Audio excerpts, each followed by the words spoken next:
The privilege to present to you.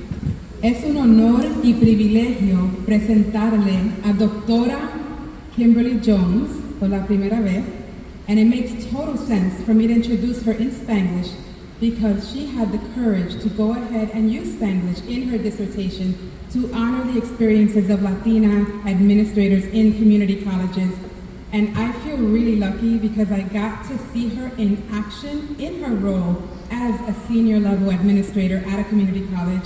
And if you see her doing her thing, you can see that she's an expert not just in her craft, but as a scholar, she's also an expert.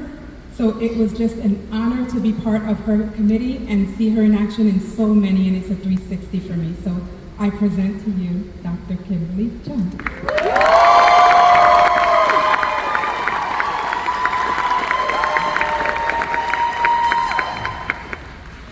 I made it.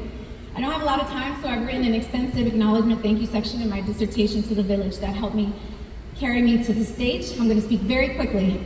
I do want to thank my angels who traveled to witness this moment, my family, my gorgeous husband, Trey, and my beautiful kids, Kayla and Jackson, my mother, Nancy Herrera, my uncle, Theo Javi, my friends, Crystal Joy, Harriet, Fafa, Fatima, Mamadou, May, Dr. Sofia Pertus, and her sister, Rufina Beltrao, my APU family, Graciela, special thank you. I wouldn't be here with that final nudge. For my village who is watching online, thank you so much for being present right now. Daddy, I love you, and I'm holding you in my heart on this stage, and I hope I made you proud. I want to thank my committee members, beginning with one of my mentors, Dr. Fernando Guzman. Thank you so much. Dr. Sofia Pertus, your incredible Facebook group, Latinas Completing Doctoral Degrees, led me to APU. I can't thank you enough. Dr. Alex Jun, I understand and I love you. Grace upon grace always. Thank you so much for helping me finish. To my Sassy Six, the only cohort to ever get hooded together as a collective and a testament to our sisterhood. This is such a beautiful experience. I love you and I'm so proud of us. Jen and V, I could not have made it without your friendship, love, laughter, and countless voice notes. Thank you, Team Edna. If you had told 17-year-old me, first-generation college student, unsure of her major, her career, that she would one day be called doctor, she may not have believed you. I dreamed of earning a doctorate, but I questioned my intelligence, my ability to balance a doctoral program with a full and part-time job, a husband, and 2 kids. I couldn't see a clear direction for my career because I had not been introduced to what was possible. The uncertainty made me doubt whether a doctorate was within my reach. I wondered at an earlier age, how does one become an administrator? How do you learn to take the next step? I walked into this program full of imposter syndrome, convinced everyone was smarter than me. 4 years ago, I was overwhelmed reading chapter 3 of a dissertation, but 4 years later, I've written my own. I traveled the world between South Africa and Hawaii. I had the opportunity to lead at the senior level. I gained a plethora of mentors, a true sisterhood, and a new version of myself. I stopped asking for permission and started advocating, and I believed I could, and I did it. In my role as an educator, I've always encouraged people to be comfortable with being uncomfortable. This program helped me live that truth. Strategic, future thinking, and innovative. I bring these strengths to this very space that I am in as a Latina leader. I learned to build meaningful relationships and to believe that I belong in the rooms that I now enter.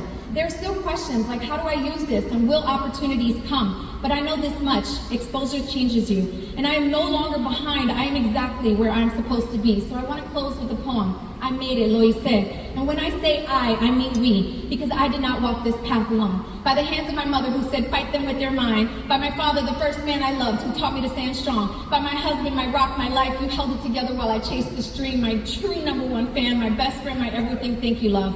For Kayla, my princess, my scholar, my future leader, I knew the seeds I planted were growing the moment you called me in spring 23, asking me about internment camps. The same day I stood at Santa Anita, a place once built to confine, now a space to remember, a full circle moment. Kayla, your ambition, your drive is unmatched. I'm so proud of you. This is for you. This is for my baby boy Jackson, my little light. I get to show you what a superhero looks like in real life. Thank you for your kindness and love, and remember how smart you are. This is for you. For the Latinas who grind, who push, who break barriers, who walk into rooms never built for them. This is for you. For my participants, I see you. I thank you. With each word I type, I held the weight of your stories, painting a motif of resilience so the world might finally understand what it means to lead, to rise, to exist boldly in spaces that never expected you. I made it. Lo hice. We made it. This is for the Latina leaders who shaped me even before I knew who I was. Titi Spoon, Margie, Lourdes, Yvette, Minelli, Madrina, Doris, Nibia, Abuela, Mama, and Mommy. You taught me to never settle for anything less than I deserve. The power of speaking up and that my voice is a force. That humility and power are not opposites but companions on this journey. To stay true, stay real, and never water myself down to fit in someone else's cup.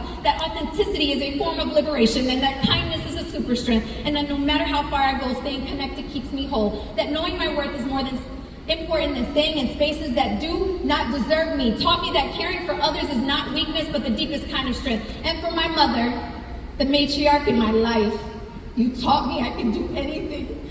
You are the captain of my cheerleading squad, and you showed me resilience and what it means to be a mother and a wife and a warrior who led me to find my voice. And so I stand here not just as Dr. Kimberly Jones, but as a living, breathing testimonio, a witness, a story, and a truth that we are not just worthy of these spaces, that we belong in them too. And today in this space, I am Dr. Kimberly Jones.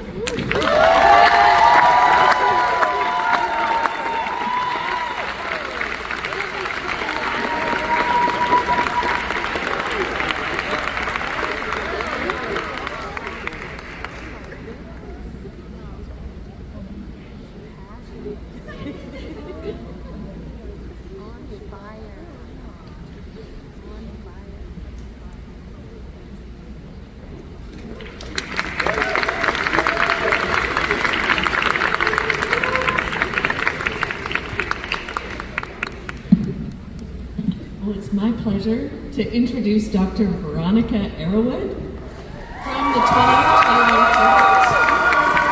She's making her way to the stage. So Vee was a member of my research team. She was such a delight to work with, and